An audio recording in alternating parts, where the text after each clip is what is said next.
வாசிக்கலாம். ரோமருக்கு எழுதின நிருபம் 12வது அதிகாரம் 11வது வசனம் 12வது வசனம்.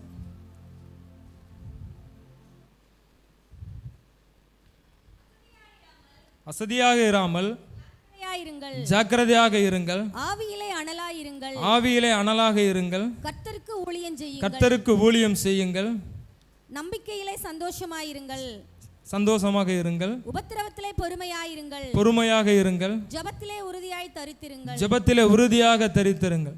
அப்போஸ்தலனாகிய பவுல் ரோமாபுரியில் உள்ள சபைகளை குறித்து சபைகள் எப்படி இருக்க வேண்டும் என்று சபைகளுக்கு எழுதுகிறார். இன்று ஆவியானவர் இந்த சபைக்கு பார்த்து சொல்லுகிறார், நாம் எல்லா காரியத்திலும் ஜாக்கிரதை உள்ளவர்களாக இருக்க வேண்டும், ஆவியில் அனல் உள்ளவர்களாக இருக்க வேண்டும் என்று. அனல் உள்ளவர்களாக இருக்க வேண்டும் என்றால் பரிசுத்தத்தை காத்துக்கொள்ள வேண்டும், அபிஷேகத்தை காத்துக்கொள்ள வேண்டும் என்று. ஒவ்வொருவரும் அபிஷேகம் உடையவர்களாக இருக்க வேண்டும் என்று ஆவியானவர் விரும்புகிறார். அபிஷேகம் உள்ளவர்களாக இருக்க வேண்டும் என்றால் பரிசுத்தம் உடையவர்களாக இருக்க வேண்டும் என்று கர்த்தர் விரும்புகிறார்.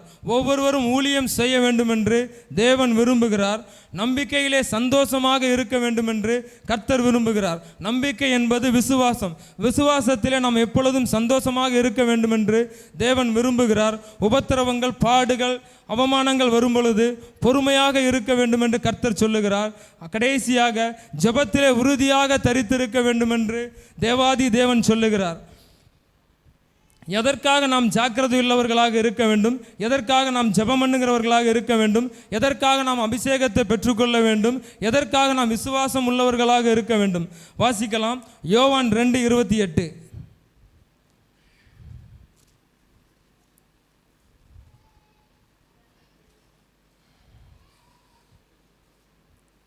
யோவான் 2:20. 1 யோவான் 2:28.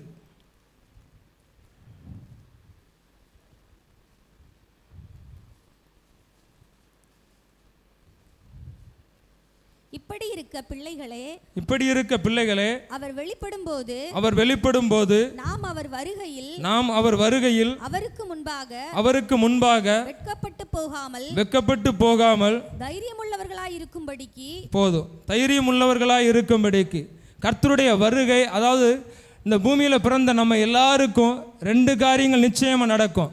ஒன்று மரணம் வரும், இல்லது கர்த்தருடைய வருகையில் எடுத்துக்கொள்ளப்படும். அந்த மரணம் வரும் பொழுது நாம் பரலோகத்திற்கு போவதற்கு ஆயத்தம் உள்ளவர்களாக இருக்க வேண்டும்.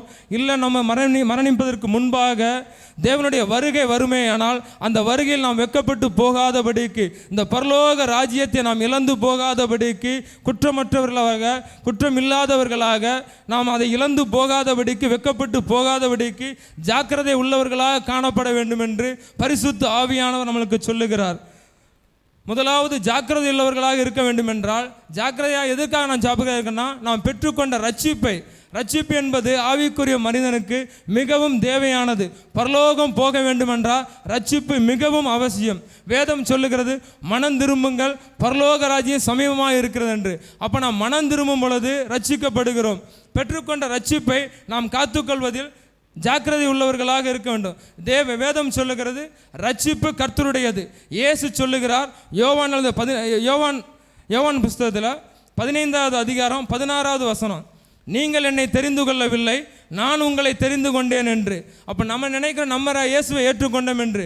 நாம் இயேசுவை ஏற்றுக்கொள்ளவில்லை, அவர் நம்மளை தெரிந்து கொண்டிருக்கிறார். அவர் கொடுத்த அந்த ரட்சிப்பை நாம் இழந்து போகாதபடிக்கு ஒவ்வொரு நாளும் அதை காத்துக்கொள்ள வேண்டும். மனம் திரும்புதல் என்பது ஒரு நாள் மனம் திரும்புவது மாத்திரமல்ல, ஒவ்வொரு நாள் நாம் மனம் திரும்ப வேண்டும் என்று இயேசு சொல்லுகிறார்.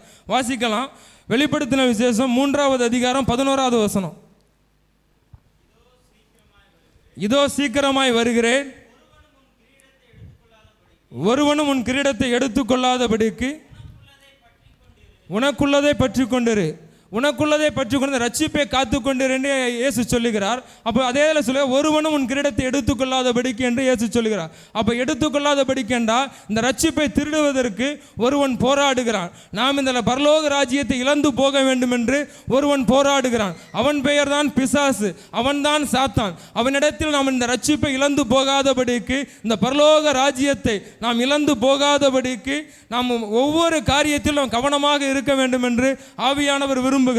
வாசிக்கலாம். 2 கொரிந்தியர் 2வது அதிகாரம் 7வது வசனம். 2 கொரிந்தியர் 2:7. ஆதலால் அவன் அதிக துக்கத்தில் அமிழ்ந்து போகாதபடிக்கு நீங்கள் அவனுக்கு மன்னித்து ஆறுதல் செய்ய வேண்டும். 1 கொரிந்தியர் 2 வாசிங்க.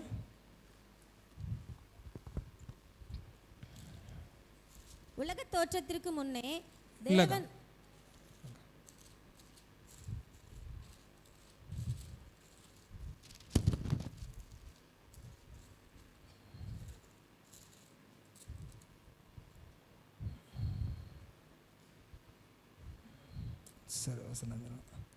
சரி, பவுல் சொல்லுகிறார், இந்த மகத்துவமுள்ள வல்லமை எங்களால் உண்டாயிராமல் தேவனால் உண்டாயிருக்கிறது என்று விளங்கும்படி இந்த பொக்கிஷத்தை நாம் மண்பாண்டங்களில் பெற்றுக்கொண்டிருக்கிறோம் என்று பவுல் சொல்லுகிறார். ரட்சிப்பு என்பது மிக விலையேறப்பட்டது. அந்த ரட்சிப்பை தேவன் விலைக்கரையமாக கொடுத்து 2 கொரிந்தியர் 4:7 அன்றியும் உன்னை விசேஷித்தவன் ஆகும்படி செய்கிறவர் யார்? உனக்கு உண்டாயிருக்கிறவைகளில் இந்த மகத்துவமுள்ள வல்லமை எங்களால் உண்டாயிராமல் தேவனால் உண்டாயிருக்கிறதென்று இந்த பொக்கிஷத்தை இந்த வல்லமை, இந்த மகத்துவமுள்ள வல்லமை எங்களால் உண்டாயிராமல் தேவனால் உண்டாயிருக்கு. இந்த ரட்சிப்பு என்பது நம்மளால் உண்டால, இது கர்த்தர் கொடுத்தது. இந்த ரட்சிப்பை நாம் மண்பாண்டங்களில் பெற்றுக்கணும். மண்பானை என்ன கீழே போட்டால் உடஞ்சி போகும். அதுபோல் நம்ம இந்த ரட்சிப்பை இழந்துட்டோம்னா பரலோக ராஜ்யத்தை இழந்து போக வேண்டியிருக்கும். பரலோக ராஜ்யத்தை நாம் சுதந்திரிக்க வேண்டும் என்றால் இந்த ரட்சிப்பை நம்ம அனுதினமும் காத்துக்கொள்ள வேண்டும். ஒவ்வொரு நாளும் இந்த ரட்சிப்பை குறித்து நம் கரிசனை உள்ளவர்களாக, கவனம் உள்ளவர்களாக வெளிப்பட வேண்டும். அப்போ இந்த ரட்சிப்பை நம்ம காத்துக்கொள்ளணும்னா நம்ம என்ன செய்ய வேண்டும்? இந்த ரட்சிப்பை நம்ம காத்துக்கொள்ள வேண்டும் என்றால் இந்த தேவனுடைய வசனத்தின் மூலமாகத்தான் காத்துக்கொள்ள வேண்டும். கர்த்தருடைய வார்த்தையை நம்மை அனுதினமும் ரட்சிப்புக்குள்ளாக நடத்தும். இந்த ரட்சிப்பில் நம்ம நிலைத்திருக்க பண்ணும். இந்த ரட்சிப்பை குறித்து அனுதினமும் நம்மளுக்கு போதிக்கும்.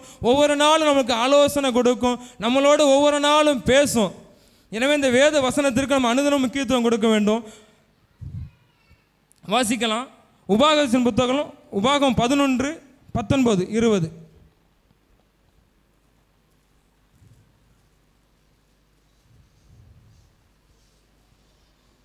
நீங்கள் என் வார்த்தைகளை உங்கள் இருதயத்திலும் உங்கள் ஆத்துமாவிலும் பதித்து அவைகளை உங்கள் கையின் மேல் அடையாளமாக கட்டி உங்கள் கண்களின் நடுவே ஞாபகக்குறியாக வைத்து அவைகளை உங்கள் பிள்ளைகளுக்கு உபதேசித்து நீங்கள் வீட்டில் உட்கார்ந்திருக்கிற போதும் வழியிலே நடக்கிற போதும் படுத்துக் கொள்ளுகிற போதும் எழுந்திருக்கிற போதும் அவைகளை குறித்து பேசுவீராக. இந்த கர்த்தருடைய வார்த்தை என்பது நாம் இந்த செய்தியை கேட்குறோம். அந்த செய்தியை கேட்டு வெளியே போனது மறக்கிற காரியம் அல்ல. ஒவ்வொரு நாளும் இந்த வார்த்தையை நம்ம எடுத்து தியானிக்கணும். இந்த வார்த்தை நம்மளோடு பேசணும், நம்மளுக்கு ஆலோசனை கொடுக்கணும், நம்மளுக்கு போதிக்கணும், நம்மளை பாதுகாக்கணும். அப்படின்னா இந்த வார்த்தையோடு நாம் ஒவ்வொரு நாளும் பேச வேண்டும். அதிகாலையில் எழுந்து இந்த தேவ வசனத்தை அனுதினமும் நம்ம தியானிக்கிறவர்களாக காணப்படணும். ஒவ்வொரு நாளும் இந்த வேத புஸ்தகத்திற்கு நாம் முக்கியத்துவம் கொடுக்கணும். இந்த வேதத்துள்ள வார்த்தைகளை நம்ம வீட்டுக்குள்ளே ஒவ்வொரு நாளும் நம்ம பேசணும். நம்மளுடைய பிள்ளைகளுக்கு இந்த வார்த்தையை கொடுத்து சொல்லிக் கொடுக்கணும். இந்த வார்த்தையை நம்ம பிள்ளைகளுக்கு போதிக்கணும். இந்த வார்த்தையை கற்றுக் கொடுக்கணும். இந்த வார்த்தையின்படி நம்ம நடக்கணும். இந்த வார்த்தையின்படி நம்ம நடக்கும் பொழுது தான் நம்ம அனுதினமும் ரட்சிக்கப்படுவோம். இந்த வார்த்தை வெறுமை அல்ல, இது ஒவ்வொரு நாளும் நம்ம வாசிக்க வேண்டிய முக்கியமான ஒரு பொக்கிஷமாக தேவன் நம்மளுக்கு கொடுத்தது. இந்த வேதத்தை வாசிக்காத இடங்கள்ல இந்த வேதத்தை எங்கே நம்ம போதிக்கிறோமோ, இந்த வேத வசனத்தை, கர்த்தருடைய வசனத்தை நம்ம எங்கே உச்சரிக்கிறோமோ அங்கே இருள் விலகும் என்று வேதம் சொல்லுகிறது. கர்த்தருடைய ஆவியானவர் வரும் பொழுது வெளிச்சம் உதிக்கும் என்று வேதம் சொல்லுகிறது. அப்போ இந்த வார்த்தை இல்லாத வீட்டுக்குள்ளே இருள் வரத்தான் செய்யும். நம்ம குடும்பத்தில் பிரச்சனை வருது, நம்ம குடும்பத்தில் பாடுகள் வருது, நம்ம குடும்பத்துக்குள்ளாக பாவம் வருது அப்படின்னா இந்த வேத வசனம் இல்லை என்று அர்த்தம். ஒவ்வொரு நாளும் இந்த வேத வசனத்தை வீட்டுக்குள்ளாக நம்ம பேசும் பொழுது, கர்த்தருடைய வசனத்தை நம்ம இருதயத்தில் வைத்திருக்கும் பொழுது நம்மளுடைய குடும்பத்திற்குள்ளாகவும் பாவம் வராது, நம்ம இருதயத்திற்குள்ளாகவும் பாவம் வராது. இருதயம் தேவனுடைய ஆலயமாக இருக்கிறது. அப்போ அந்த ஆலயம் எங்கே இருக்கணும்? அந்த ஆலயம் இயேசு தான் வார்த்தை. அந்த ஆலயத்தில் என்ன இருக்கணும்? இந்த கர்த்தருடைய வசனம் இருக்கணும். இந்த வசனத்தை நம்ம மனப்பாடம் பண்ணணும். இந்த வசனத்தை அனுதினமும் நம்ம எடுத்து தியானிக்கணும். பிள்ளைகளுக்கு ஒவ்வொரு நாளும் நம்ம கற்றுக்கொள்ளணும். நம்ம படுத்திருக்கும் போதும், நம்ம நடக்கிற போதும், நம்ம வேலை செய்கிற போதும் அந்த வசனத்தை குறித்து நம்ம தியானிக்கிறவர்களாக காணப்பட வேண்டும். அப்படி ஒவ்வொரு நாளும் நம்ம தியானிக்கும் பொழுது தான் இந்த ரட்சிப்பை நம்ம காத்துக்கொள்ள முடியும். சங்கீதம் 119:81 சொல்லுகிறது, உம்முடைய வசனத்திற்கு என் ஆத்துமா தவிக்கிறது, உம்முடைய ரட்சிப்புக்கு என் ஆத்துமா தவிக்கிறது, உம்முடைய வசனத்திற்கு நான் காத்திருக்கிறேன் என்று. அப்போது இந்த ரட்சிப்புக்கு நம்ம ஒவ்வொரு நாளும் நம்ம காத்திருக்க வேண்டும் என்றால் இந்த வசனத்திற்கு நம்ம காத்திருந்தால் தான் இந்த ரட்சிப்பை பாதுகாக்க முடியும். அதனால தான் அண்ணன் சொல்லுவாங்க, செய்து கொடுக்கும்போது கவனமாக இருங்கள். ஏன்னா எந்த நேரம் நம்மளுக்குரிய வார்த்தை வரும் என்று நம்மளுக்கே தெரியாது. அதனால தான் ஒவ்வொரு நாளும் செய்து கொடுக்கும்போது அது எவ்வளவு நேரமாக இருந்தாலும் அத்தனை மணி நேரம் ஒவ்வொரு நொடி பொழுதும் நம்ம அந்த வசனத்தை குறித்து ஜாக்கிரதை உள்ளவர்களாக கவனமாக இருக்க வேண்டும் என்று அண்ணன் சொல்லுவாங்க. ஏன்னா நம்ம அந்த வார்த்தை வரும்போது நம்ம அதை அசால்ட்டாக ஜாக்கிரதை இல்லாமல் நம்ம தவற விட்டோம் என்றால் அன்று நம்மளுக்கு கிடைக்க வேண்டிய ஆசீர்வாதமும் நம்மை பாதுகாக்க வேண்டிய அந்த ஜாக்கிரதையான அந்த அபிஷேகம் நம்மளை விட்டு, அந்த வார்த்தையை நம்மளை விட்டு போய்விடும். இந்த வார்த்தை இல்லை அப்படின்னா நாம் பாவத்தில் விழ வேண்டியிருக்கும். பாவத்தில் விழுந்தால் பரலோக ராஜ்யம் நம்மளுக்கு கிடையாது. அப்போ பரலோகம் போக வேண்டும் என்றால் ரட்சிக்கப்படணும், அந்த ரட்சிப்பை காத்துக்கொள்ளணும். அந்த ரட்சிப்பை காத்துக்கொள்ள வேண்டும் என்றால் இந்த வேத வசனத்திற்கு ஒவ்வொரு நாளும் ஒவ்வொரு நொடியும் நம்ம முக்கியத்துவம் கொடுக்கிறவர்களாக காணப்பட வேண்டும். ரெண்டாவது, அனல் உள்ளவர்களாக இருங்கள் என்று வேதம் ஆவியானவர் சொல்லுகிறார். அனல் உள்ளவர்களாக இருக்க வேண்டும் என்றால் அபிஷேகம் உடையவர்களாக இருக்க வேண்டும் என்று பொருள். அபிஷேகம் உடையவர்களாக இருக்க வேண்டும் என்றால் இந்த அபிஷேகத்தை நம்ம காத்துக்கொள்ளணும். முதலாவது அபிஷேகத்தை பெற்றுக்கொள்ளணும். அபிஷேகத்தை பெறாதவர்கள் அபிஷேகத்திற்காக காத்திருக்கணும். தேவ சமூகத்தில் காத்திருந்து வேண்டிக் கொள்ளணும். அபிஷேகத்தை பெற்றுக்கொள்ளணும். பெற்றுக்கொண்ட அபிஷேகத்தை இழந்து போகாதபடிக்கு அதை ஒவ்வொரு நாளும் பாதுகாக்கணும். அபிஷேகத்தை பாதுகாக்கணும்னா நம்ம பரிசுத்தமாக வாழணும். ரட்சிக்கப்பட்ட ஒரு தேவ மனிதனுக்கும் தேவ பிள்ளைகளுக்கும் பரிசுத்தம் என்பது மிக முக்கியமான ஒன்று.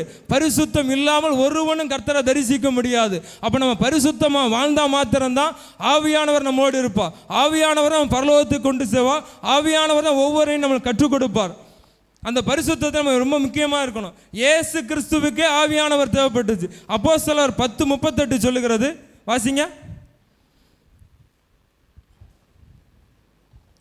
நசரேயனாகிய இயேசுவை தேவன் பரிசுத்த ஆவியினாலும் வல்லமையினாலும் அபிஷேகம் பண்ணினார். போதும், வல்லமையினாலும் அபிஷேகம் பண்ணினார். இயேசு கிறிஸ்துவே அபிஷேகத்தை பெற்றுக்கொண்டு தான் ஊழியத்திற்குள்ளாக இந்த உலகத்திற்குள்ளாக கடந்து சென்றார் என்று வேதம் சொல்லுகிறது.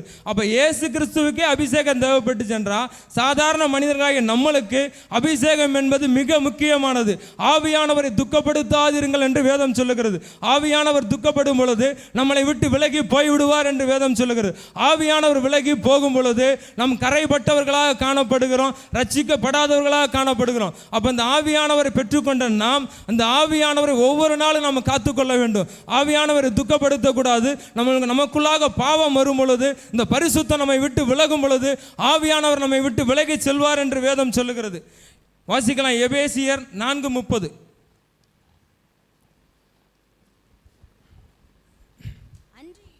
அன்றியும் நீங்கள் மீட்கப்படும் நாளுக்கென்று முத்திரையாக பெற்ற தேவனுடைய பரிசுத்த ஆவியை துக்கப்படாதீர்கள் என்று. அன்றியும் நம்ம மீட்கப்படணுங்கன்னு சொல்லி தான் அந்த ஆவியானவரை கொடுக்கப்பட்டது. அந்த ஆவியான முத்திரையாக நம்மளுக்கு கொடுக்கப்பட்டது. அவரை துக்கப்படுத்தும் போது அவர் விலகி போவார். வாசிக்கலாம், 1 பேதுரு 1 15-16.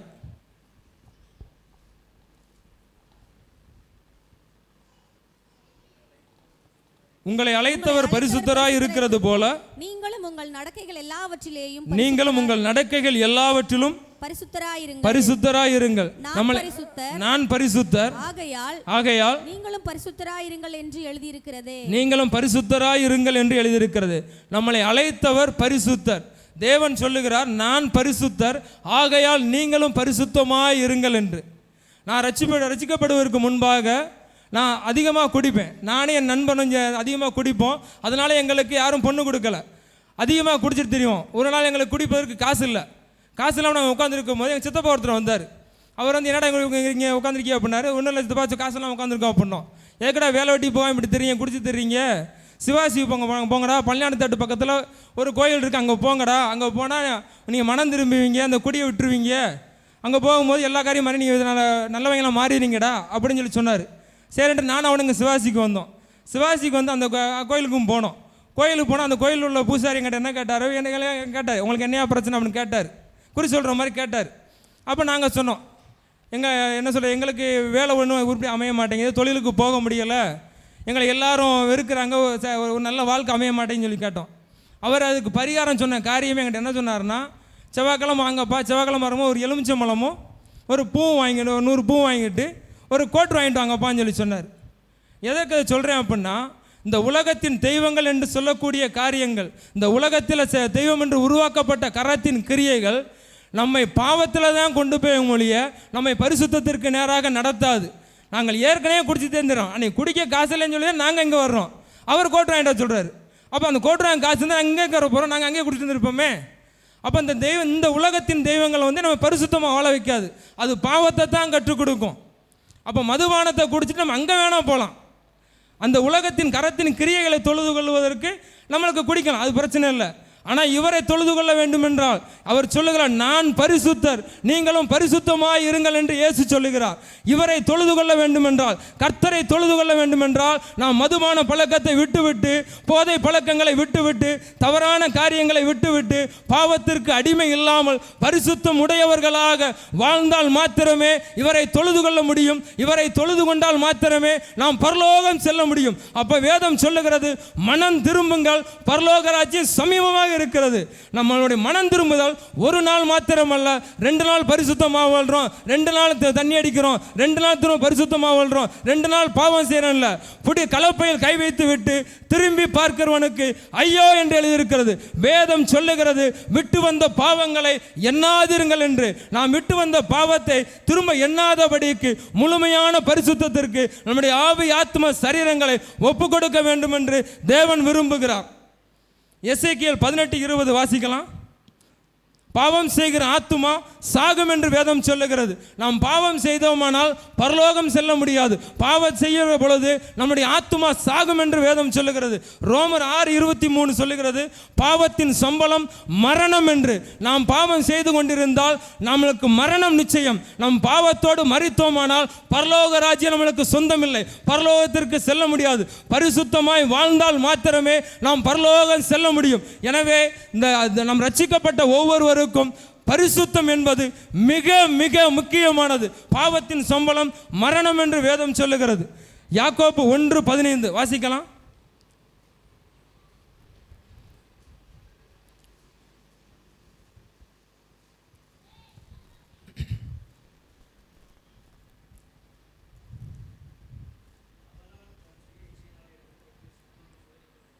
சோதிக்கப்படுகிறான்,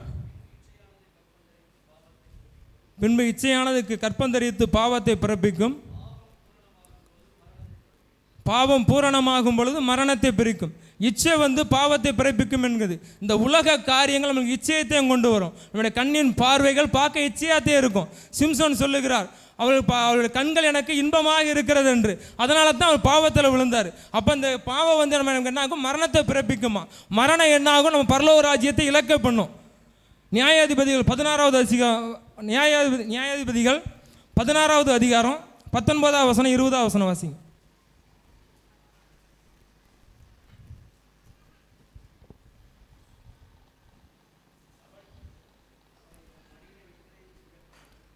அவனை தன் மடியிலே நித்திரை செய்ய பண்ணி ஒருவனை அழைத்து அவன் தலைமயிரின் 7 ஜடைகளையும் சிறைப்பித்து அவனை சிறுமைப்படுத்த தொடங்கினாள். அவன் பலம் அவனை விட்டு நீங்கிற்று. அப்பொழுது அவள் சிம்சோனே பெலிஸ்தர் உன்மேல் வந்து விட்டார்கள் என்றால் அவன் நித்திரை விட்டு விழித்து கர்த்தர் தன்னை விட்டு விலகினதை அறியாமல் போதும். கர்த்தர் தன்னை விட்டு விலகினதை அறியாமல். வேதம் சொல்லுகிறது, ஆவியானவர் வரும்பொழுது பலனடைவீர்கள் என்று. நம்ம பலனோடு இருக்க வேண்டும் என்றால் பரிசுத்த ஆவியானவர் நம்மளுக்கு மிக அவசியம். பரிசுத்த ஆவியானவர் நம்மளுக்குள்ளாக இருக்கும் பொழுது தான் நமக்குள்ளாக பலன் உண்டாகும். பலன் என்பது நம்மளுடைய ரட்சிப்பு தான், ஆவிக்குரிய வாழ்க்கை தான். ஆனால் நம்ம பாவம் செய்யும் பொழுது ஆவியானவர் விலகுகிறதை பார்க்கிறோம். வேதம் சொல்லுகிறது, யோசேப்போடு கர்த்தர் இருந்தார், தாவீதோடு கர்த்தர் இருந்தார், மோசேயோடு கர்த்தர் இருந்தார் என்று பார்க்கிறோம். ஆனால் இங்கே போட்டிருக்கு, கர்த்தர் தன்னை விட்டு விலகுனதை அறியாமல் இருக்கான். அப்போ சிம்சோனை விட்டு கர்த்தர் விலகுகிறார். சிம்சோனுங்கிறது மிக மிக ஒரு முக்கியமான தேவ திட்டத்திற்காக அழைக்கப்பட்ட நசரேன அழைப்பை பெற்ற ஒரு தேவ மனிதன். ஆனால் அவன் பாவம் செய்யும் பொழுது, விபச்சார பாவத்தில் விழுகும் பொழுது கர்த்தர் அவனை விட்டு விலகினார் என்று வேதம் சொல்லுகிறது. நாம் ரட்சிக்கப்பட்டு இன்னும் விபச்சார பாவத்தையும் வேசித்தனத்தையும் விடாம, கண்களின் இச்சைகளை விடாம, அசுத்தத்தை விடாம நாம் இப்படியே வாழ்வோம் என்று சொன்னால் கர்த்தர் நம்மை விட்டு விலகுவார் என்று வேதம் சொல்லுகிறது. வாசிக்கலாம் 1 சாமுவேல் 18:12. கர்த்தர் தாவீதோட இருக்கிறார் என்றும், தாவீதோட கூட இருக்கிறார் என்றும் தன்னை விட்டு விலகி போனார் என்றும் சவுல் கண்டு தாவீதுக்கு பயந்து, போதும், தாவீதுக்கு பயந்து. இங்க சவுலை பார்க்கிறோம். சவுல் கர்த்தரால் அபிஷேகம் பண்ணப்பட்ட, கர்த்தரே சொல்ற அவனை போய் அபிஷேகம் பண்ணு சொல்லி சாமுவேல்கிட்ட சொல்றாரு. அப்படி அபிஷேகம் பண்ணப்பட்டு ராஜாவாக தெரிந்து கொள்ளப்பட்ட ஒரு சவுல், ஆனால் கீழ்ப்படிதல் இல்லாமல், கீழ்ப்படிதல்ங்கிறது ஒரு பாவம் தான், கீழ்ப்படுதல் இல்லாமல் ஆவியானவரை துக்கப்படுத்தி ஆவியானவர் தன்னை விட்டு விலகி போனதுனால இங்கே என்ன ஆகுது? கர்த்தர் தன்னை விட்டு விலகினார் என்றும் சவுலை அறிஞ்சுக்கிறார். அதனால் அவருக்குள்ள என்ன உண்டாகுது? பயம் உண்டாகுது. அப்போ ஆவியானவர் நம்மளை விட்டு விலகும் பொழுது நமக்குள்ளாக பயந்தே வரும். வேதம் சொல்லுகிறது, பயப்படுகிறவர்கள் பரலோக ராஜ்யத்தில் பிரவேசிப்பதில்லை என்று. அப்போ நம்மளுக்குள்ளாக பயம் வருது அப்படின்னா, நம்மளுடைய பலம் நம்மளை விட்டு போகுது அப்படின்னா, கர்த்தரை மேல் நம்மளை விட்டு விலகிட்டார்னா பயமும் உள்ள வரும், நம்மளுடைய பலன் இழந்து போகும். ஆவியானவர் நம்மளை விட்டு விலகாதபடிக்கு நாம் ஜாக்கிரதை உள்ளவர்களாக இருக்க வேண்டும்.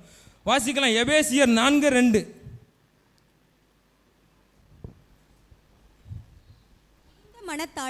மிகுந்த மனத்தாழ்மையும் நீடிய பொறுமையும் உடையவர்களாய் அன்பினால் ஒருவரை ஒருவர் தாங்கி சமாதான கட்டினால் ஆவியின் ஒருமையை காத்துக் கொள்வதற்கு ஜாக்கிரதையாயிருங்கள். ஆவியானவர் நம்ம அபிஷேகத்தை நம்ம காத்துக்கொள்ளலாம், பரிசுத்தமாக வாழணும். அப்போ இந்த பரிசுத்தமாக வாழணும்னா நம்ம பாவம் நம்மளுக்குள்ளாக வரக்கூடாது.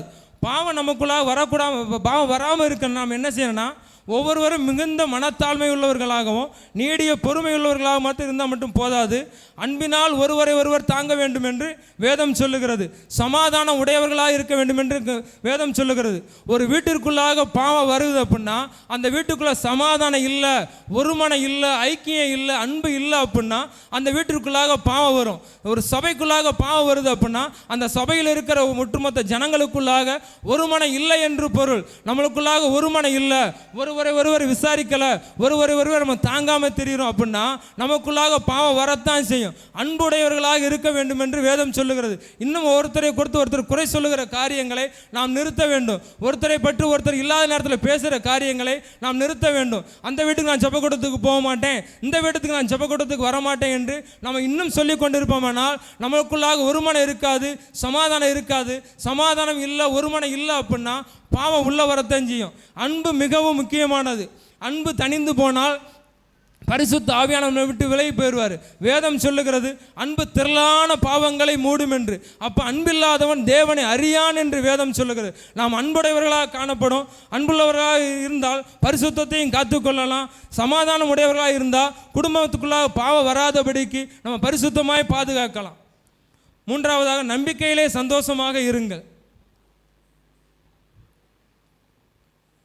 கடைசியாக அந்த அன்புக்கு கடைசியாக 2 பேதுரு 3:14 வாசிங்க.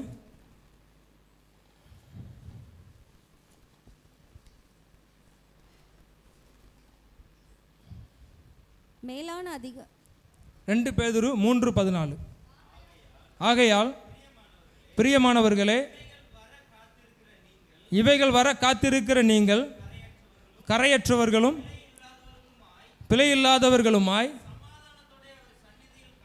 சமாதானத்தோடு அவர் சன்னதியில் காணும்படி ஜாக்கிரதையாக இருங்கள். அப்போ நான் கரையில்லாத வாழ்க்கை, ஒரு பிழை இல்லாத வாழ்க்கை வாழணும்னா நம்ம சமாதானத்தோடு வாழணும். இவைகள் வர காத்திருக்கிற நீங்கள், எவைகள் வர காத்திருக்கிறோம்? கர்த்தருடைய வருகை வருவதற்கு காத்திருக்கிற நாம் கரையில்லாதவர்களாக வாழ வேண்டும் என்று தேவன் விரும்புகிறார். மூன்றாவது, நம்பிக்கையில் சந்தோஷமாக இருங்கள். நம்பிக்கை என்பது ஒரு விசுவாசம். தேவன் மேல் நம்ம வைக்கிற நம்பிக்கைக்கு பேர் தான் விசுவாசம். கர்த்தர் மேல் வைக்கிற நம்மளுடைய நம்பிக்கைக்கு பேர் விசுவாசம். அந்த நம்பிக்கை எப்படி இருக்கணுமா? சந்தோஷமாக இருக்க வேண்டும் என்று தேவன் விரும்புகிறார். நம்ம கட்டாயத்தினாலோ பிறர் நம்மை வற்புறுத்துகிற காரியங்களினாலோ நம்ம தேவனை தேடி வரக்கூடாது, தேவனுக்காக நிற்கக்கூடாது. ஒரு ஜெபிப்பதற்கோ, ஒரு வேதத்தை வாசிப்பதற்கோ, ஆராதனைக்கு வருவதற்கோ, ஒரு ஜெப கூட்டத்துக்கு வருவதற்கோ யாரும் நம்மை கட்டாயப்படுத்தி வரக்கூடாது. சந்தோஷமாக வர வேண்டும் என்று தேவன் விரும்புகிறார். வாசிக்கலாம், தானியேலின் புஸ்தகம் 3வது அதிகாரம் 17-18.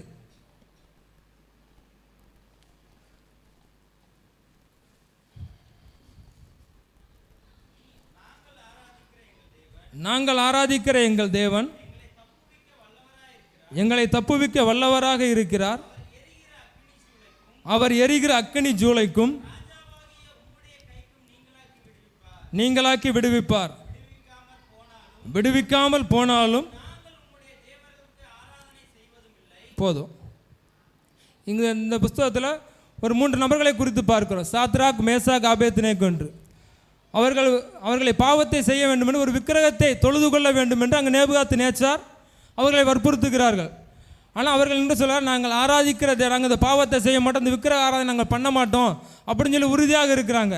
ஆனால் அவங்க எவ்வளோ வற்புறுத்துமாறு சொல்கிறாரு, நாங்கள் ஆராதிக்கிற தேவன் எங்களை விடுவிக்க வல்லவராக இருக்கிறார் என்று. அடுத்த டாபிக் சொல்கிறாங்க, அவர் விடுவிக்காமல் போனாலும் அவர் எங்கள் தேவன் என்று சொல்லுகிறார்கள். நாம் எங்கள் புதிதாக ரசிக்கப்பட்டு சபைக்கு வர்றோம், எல்லாருமே கிராமங்கள்லாம் தான் வந்திருக்கிறோம், எல்லாமே வேறு மார்க்கத்திலேருந்து வந்திருக்கிறோம். வருகிற நாம் எல்லாருமே ஒவ்வொருவரும் ஒவ்வொரு தேவையோடு வருகிறோம். என்னுடைய வியாதி குணமாகணும், என்னுடைய கடன் பாரம் நீங்கணும், எனக்கு பிள்ளை பெறணும், எனக்கு திருமணம் ஆகணும், என் பிள்ளைகள் நல்ல ஒரு வேலைக்கு போகணும் அப்படின்னு சொல்லி ஒவ்வொருத்தரும் ஒவ்வொரு தேவைக்காடி நம்ம வர்றோம். அந்த தேவைகள் நிறைவேறும் பொழுது நம்ம கர்த்தரை பின்பற்றுவதாக காணப்படுகிறோம். ஆனால் அந்த அற்புதங்கள் நடக்கவில்லை, அதிசயம் நடக்கவில்லை, அது கொஞ்சம் காலதாமதம் ஆகுது அப்படின்னு நினைக்கும் போது நம்ம கர்த்தரை விட்டு பின்வாங்கி போகிறவர்களாக காணப்படுகிறோம். கலப்பையை கை வைத்து விட்டு திரும்பி பார்க்கிறவனுக்கு ஐயோ என்று எழுதியிருக்கு. இங்கே தீக்குள்ள தூக்கி போடுவேன்னு சொல்லி சொல்கிறாங்க. ஆனால் அவங்க எப்படி சொல்கிறாங்க, அவர் எங்களை விடுவித்தாலும் சரி, விடுவிக்காமல் போனாலும் சரி, அவர் மேல் நம்பிக்கையாக இருப்பேன் என்று யோபு சொல்லுகிறார். அவர் என்னை கொன்று போட்டாலும் நான் அவர் மேல் நம்பிக்கையாக இருப்பேன் என்று சொல்கிறார். அப்போ இந்த பூமியில் வாழ்கிற வாழ்க்கை நம்மளுக்கு முக்கியம் இல்லை. இங்கே நம்மளுடைய தேவைகள் சந்திக்கப்பட வேண்டும், இங்கே ஒரு நல்ல சந்தோஷமாக வாழணும், இங்கே நிம்மதியாக இருக்கணும், ஒரு உபத்திரவம் இல்லாமல், அவமானம் இல்லாமல், அனுதினமும் பாடுகள் வருதுன்னு சொல்லி இந்த உலக வாழ்க்கையை குறித்து நம்ம கவலைப்பட வேண்டியதில்லை.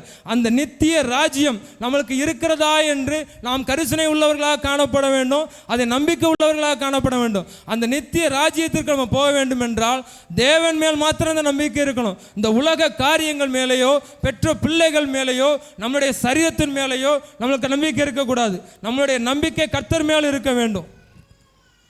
அடுத்தபடியாக உபத்திரவத்திலே பொறுமையாக இருங்கள். எபிரேயர் வாசிக்கலாம், எபிரேயர் 12:1.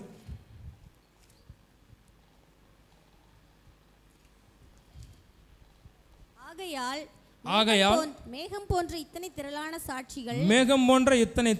சாட்சிகள் நம்மை சூழ்ந்து கொண்டிருக்க பாரமான யாவற்றையும் நம்மை சுற்றி நெருங்கி நிற்கிற பாவத்தையும் தள்ளிவிட்டு விசுவாசத்தை துவக்குகிறவரும் முடிக்கிறவருமாயிருக்கிற இயேசுவை நோக்கி நமக்கு நியமித்திருக்கிற ஓட்டத்தில் பொறுமையோடு ஓடக்கடவும். இந்த உலகம் என்பது பாடுகள் நிறைந்தது, பிரச்சனைகள் நிறைந்தது, போராட்டங்கள் நிறைந்தது, அசுத்தங்கள் நிறைந்தது. இந்த உலக வாழ்க்கையில் நம்ம அந்த பரலோக ராஜ்யத்துக்கு உடனே போக முடியாது. ஒன்று நம்மளுக்கு மரணம் வரணும், இல்லை கர்த்தருடைய வருகை வரணும். அது வரைக்கும் நம்மளுக்கு கொடுக்கப்பட்ட பரீட்சையும் சோதனையும் தான் இந்த மனித வாழ்க்கை. இந்த மனித வாழ்க்கையில் இந்த உலகத்திற்குள்ளாக நம்ம இருக்கும் பொழுது, இந்த பாடுகள் வரும் பொழுது, பிரச்சனைகள் வரும் பொழுது, நிந்தைகள் வரும் பொழுது, அவமானங்கள் வரும் பொழுது, இந்த உலக இச்சைகள், உலக காரியங்கள் நம்மளுக்குள்ளாக வரும் பொழுது நாம் எல்லாவற்றையும் உதறி தள்ளினவர்களாக பொறுமையோடு ஓட வேண்டும் என்று கர்த்தர் விரும்புகிறார். இந்த அதாவது உலகத்தில் உபத்திரங்கள் உண்டு, ஆனாலும் திடன் கொள்ளுங்கள், நான் உலகத்தை ஜெயித்தேன் என்று தேவன் சொல்கிறார். இந்த உலகத்தில் உபத்திரம் உண்டு என்று தேவன் சொல்கிறார், ஆனாலும் திடன் மனதோடு இருங்க, நான் உலகத்தை ஜெயித்தேன் அப்படின்னு கர்த்தர் சொல்லுகிறார். ஆனால் அந்த உலகத்தில் உபத்திரம் உண்டு என்று சொன்ன தேவன் அதற்கு ஒரு நாளையும் குறிக்கிறார், அதற்கு ஒரு எல்லையையும் குறிக்கிறார். வாசிக்கலாம், வெளிப்படுத்தின விசேஷம் 2:10. நீ படப்போகிற பாடுகளை குறித்து எவ்வளவும் பயப்படாதே. இதோ நீங்கள் சோதிக்கப்படும் பொருட்டாக பிசாசானவன் உங்களில் சிலரை காவலில் போடுவான். 10 நாள் உபத்திரவப்படுவீர்கள். போதும், 10 நாள் உபத்திரவப்படுவீர்கள். ஆகிலும் நீ மரண பரியந்தம் உண்மையிரு. பிசாசான நம்மை சோதிப்பான்னு சொல்லி கர்த்தர் சொல்லுகிறார், காவலில் போடுவாங்கன்னு சொல்லி சொல்றாரு. ஆனாலும் என்ன சொல்றார், 10 நாள் உபத்திரவப்படுவீர்கள் என்று கர்த்தர் சொல்லுகிறார். வாசிக்கலாம் யோபுவின் புஸ்தகம் 1ஆம் அதிகாரம் 12வது வசனம்.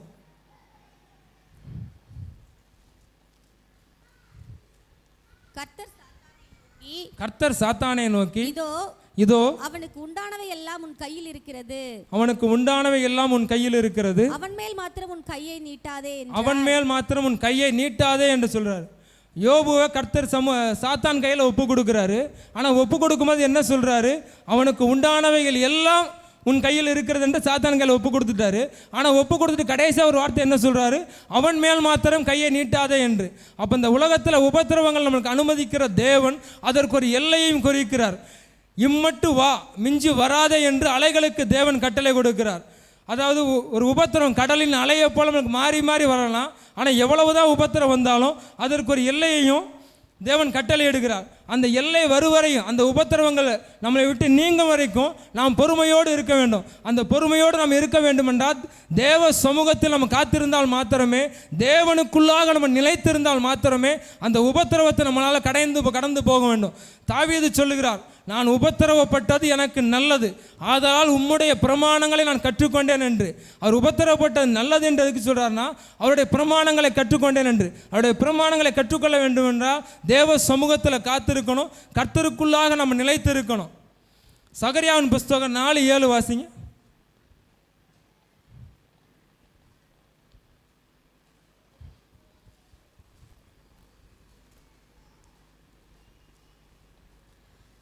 பெரிய பர்வதமே நீ எம்மாத்திரம் செருபாபேலுக்கு முன்பாக நீ சமபூமியாவாய். போதும், நீ சமபூமியாவாய். பெரிய பர்வதம் போலதான் நம்மளுக்கு உபத்திரவம் தெரியும், பெரிய பிரச்சனை போலதான் நம்மளுக்கு பாடுகள் தெரியும்.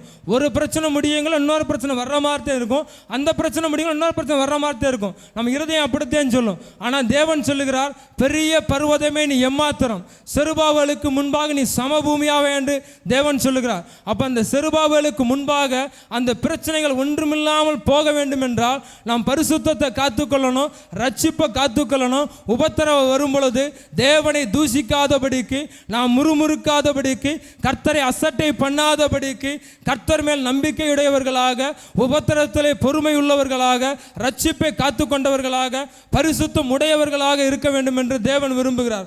பவுல் சொல்லுகிறார், நல்ல போராட்டத்தை போராடினேன், விசுவாசத்தை காத்துக்கொண்டேன், இது முதல் நீதியின் கிரீடம் எனக்காக வைக்கப்பட்டிருக்கின்றது.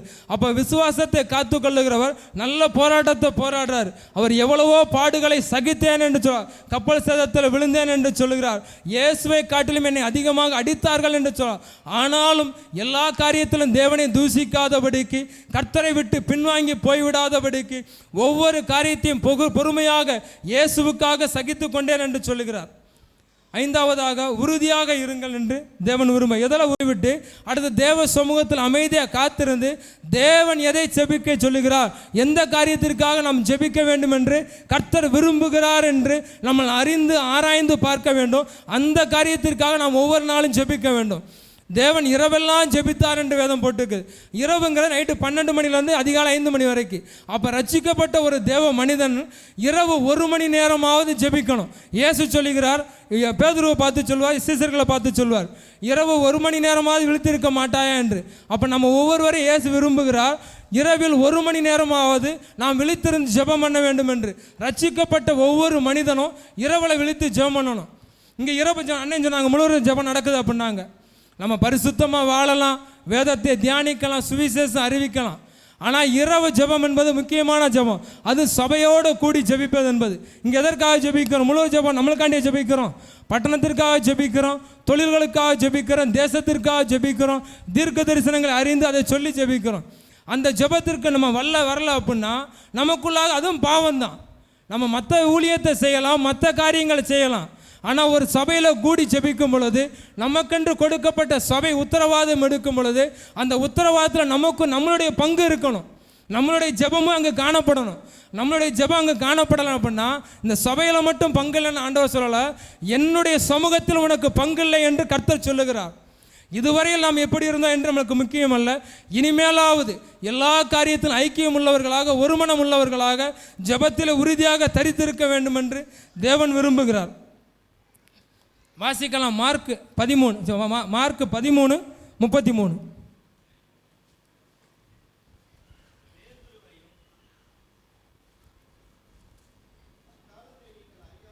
அக்காலத்தை நீங்கள் அறியாதபடியினால் எச்சரிக்கையாய் இருங்கள், விழித்திருந்து ஜெபம் பண்ணுங்கள்.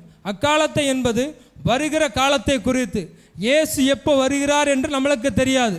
அது பிதா ஒருவரை தவிர வேறொருவன் அறியான் என்று போட்டிருக்கு. அப்போ அந்த வருகை எப்போ இருக்கும், எப்போ இருக்கும், இல்லை நம்மளுடைய மரணம் எப்படி இருக்கு என்று நம்மளுக்கு தெரியாது. அப்போ நம்ம அதை அறியாதபடியினால் எச்சரிக்கையாக இருங்கள், விழித்திருந்து ஜெபம் பண்ணுங்கள் என்று தேவன் சொல்லுகிறார். அப்போ விழித்திருந்து நம்ம ஜெபம் பண்ணணும் அப்படின்னா ஒவ்வொரு நாளும் நம்ம 1 மணி நேரம் கட்டாயம் ஜெபம் பண்ணி ஆக வேண்டும். இரவில் 1 மணி நேரம் ஜெபிக்காத மனிதன் அவருடைய வருகையில் போக முடியாது. நம்ம ஜெபிக்கிற ஒவ்வொரு நாளும் ஜெபிக்க வேண்டும், அனுதினமும் ஜெபிக்க வேண்டும். மார்க் 14:38 சொல்லுகிறது, நீங்கள் சோதனைக்கு உட்படாதபடிக்கு விழித்திருந்து ஜெபம் பண்ணுங்கள் என்று. அப்போ சோதனை வருகிற காலங்களில், உபத்திரவம் வருகிற காலங்களில் நம்ம அந்த உபத்திரவத்தை கடந்து போகணும். இந்த சோதனையை கடந்து போக வேண்டும் என்றால் நம்முடைய இரவு ஜெபம் மிக மிக முக்கியமானது. இரவில் 1 மணி நேரமாவது நாம் கட்டாயம் ஜெபிக்க வேண்டும் என்று தேவன் சொல்லுகிறார். வாசிக்கலாம் மத்தேயு 26:40. அது வேண்டியில்லை, அதே 1 மணி நேரம் பேதுரை பார்த்து ஜெபிக்க சொன்னது. வேதம் சொல்லுகிறது, விசுவாசம் உள்ள ஜெபம் பிணியாளியை ரட்சிக்கும் என்று. பிணியாளி என்பது பிறருக்கு மட்டுமல்ல, நம்மளை நாம் ரட்சித்து காத்துக்கொள்ள வேண்டும். நம்மளுடைய ரட்சிப்பை நாம் பாதுகாக்க வேண்டும் என்றால் விசுவாசத்தோடு ஒவ்வொரு நாள் நாம் ஜெபம் பண்ண வேண்டும் என்று கர்த்தர் விரும்புகிறார். கடைசியாக கர்த்தருக்கு ஊழியம் செய்யுங்கள். நம்ம ஊழியம் செய்கிறோம், எல்லா காரியத்தையும் செய்கிறோம், ஆனால் ஊழியம் பண்ணுற நம்ம எப்படி இருக்க வேண்டும் என்று தேவன் விரும்புகிறார் என்றால், இப்போ வாலிபர்கள்லாம் என்ன சொல்கிறது, ஊழியம் பண்ணுறாங்க, இந்த கீபோர்டு வாசிக்கிறாங்க, பாட்டு படிக்கலாம் செய்கிறாங்க. ஆனால் கீபோர்டு போட தெரிஞ்சால் மாத்திரம் அந்த ஊழியத்தை செய்ய முடியாது. கீபோர்டு போடுவதற்கு முன்பாக 1 மணி நேரமாக நம்ம ஜெபிக்க வேண்டும். தேவன் விரும்புகிற மாதிரி நம்ம இருக்க வேண்டும். மத்தேயு 1 தீமோத்தேயு 4:12 வாசிங்க.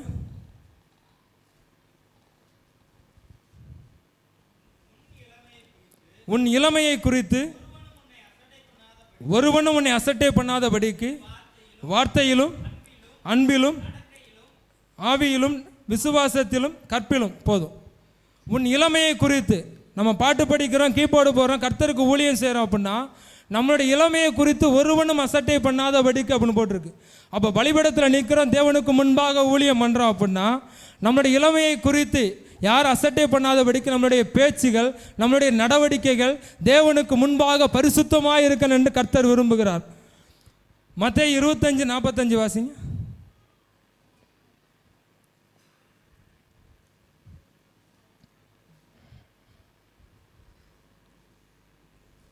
அப்பொழுது அவர் அவர்களுக்கு பிரதியுத்தரமாக மிகவும் சிறியவர்களாகிய இவர்களில் ஒருவனுக்கு நீங்கள் எதை செய்தீர்களோ அதை எனக்கே செய்திருக்கிறீர்கள் என்று மெய்யாகவே உங்களுக்கு சொல்லுகிறேன். வேதம் சொல்லுகிறது ஊழியம் செய்ய வேண்டும் என்றால், ஊழியம் செய்து என்னென்றால் தேவன் சொல்லுகிறார், இந்த சிறியவர்களில் எதை செய்தீர்களோ. சிறியவன் என்பது ரட்சிக்கப்படாத ஒவ்வொரு மனிதர்களும் சிறியவர்களே என வேதம் சொல்லுகிறது. ரட்சிக்கப்பட்ட மனிதனே உனக்கு ஒப்பானவன் யார் என்று தேவன் சொல்லுகிறார். அப்போ ரட்சிக்கப்படாத ஒவ்வொருவரும் சிறியவர்களே. அந்த ரட்சிக்கப்படாத ஒவ்வொருவருக்கும் நாம் சுவிசேஷத்தை சொல்ல வேண்டும் என்று கர்த்தர் விரும்புகிறார். சுவிசேஷம் என்பது ஒரு கர்த்தர் விரும்புகிற ஊழியம் என்று தேவன் சொல்லுகிறார். சுவிசேஷம் சொல்லாமல் யாரும் பரலோகம் செல்ல முடியாது. எதை செய்கிறீர்கள் என்பது நம்ம பணத்தை கொடுப்பதல்ல, ஏழைகளுக்கு பணத்தை கொடுக்கிறோம் அப்படிங்கிற மாத்திரமல்ல, ஏழைகளுக்கும் சிறியவர்களுக்கும் கர்த்தருடைய வார்த்தையை நாம் கொண்டு செல்ல வேண்டும், கர்த்தருடைய வெளிச்சத்தை நாம் கொண்டு செல்ல வேண்டும் என்று தேவன் விரும்புகிறார். இதுவே கர்த்தர் விரும்புகிற ஊழியம் என்று தேவன் சொல்லுகிறார். வாசிக்கலாம் ரோமர் 7:15.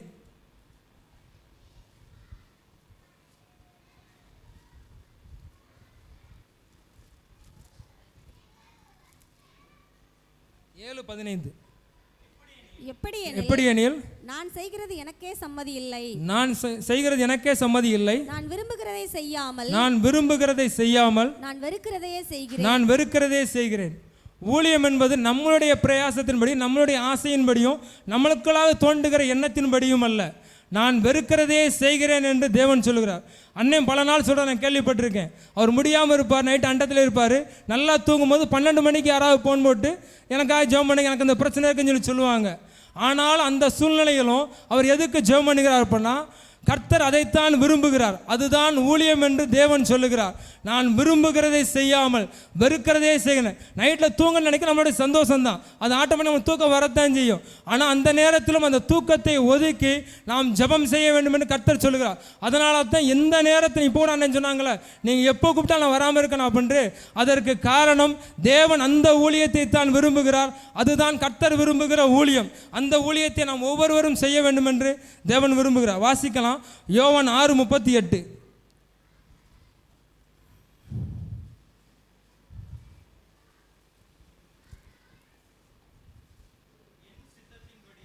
என் சித்தத்தின்படி அல்ல,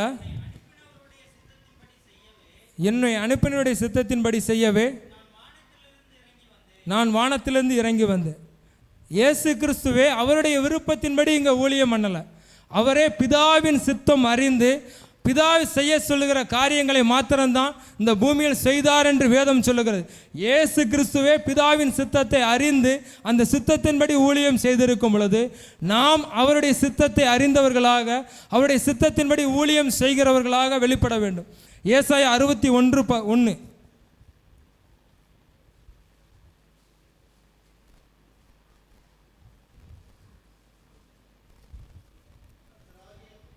கர்த்தராகிய தேவனுடைய ஆவியானவர் என்மேல் இருக்கிறார், சிறுமைப்பட்டவர்களுக்கு சுவிசேஷத்தை அறிவிக்க கர்த்தர் என்னை அபிஷேகம் பண்ணினார்,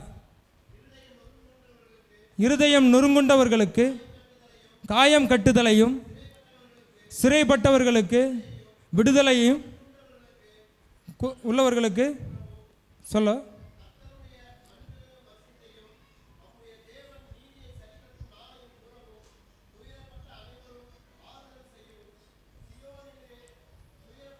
போதும். சிறுமைப்பட்டவர்களுக்கு சுவிசேஷத்தை அறிவிக்கவும் கட்டுண்டவர்களை விடுதலையாக்கவும் தேவன் நம்மளை தெரிந்து கொண்டார் என்று வேதம் சொல்லுகிறது.